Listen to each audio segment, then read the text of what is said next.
జీవితంలో జరిగే కొన్ని సంఘటనల్లో మనది తప్పు ఉండదు. కానీ, దాని తరపున వచ్చే మాటలని, బాధని, అవసరమైతే శిక్షను కూడా భరించాల్సి వస్తుంది.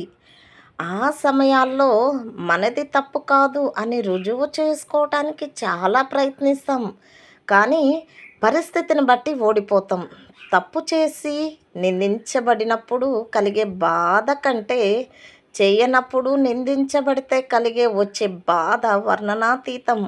కానీ అలాంటి సమయాల్లో మాట్లాడి మనల్ని మనం రుజువు చేసుకోవటం కంటే మౌనంగా ఉండడం చాలా మంచిది. కాలమే మనమేంటి అనేది తెలియజేసేలా చేస్తుంది. ప్రసంగి 3:1.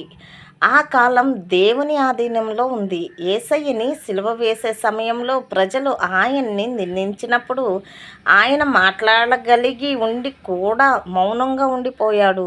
మత్తయి సువార్త 27:12. తొందరపడకుండా మౌనంగా ఉండిపోండి. దేవుడే సమస్తాన్ని ఆయన సమయంలో బయటికి తెలియజేస్తాడు.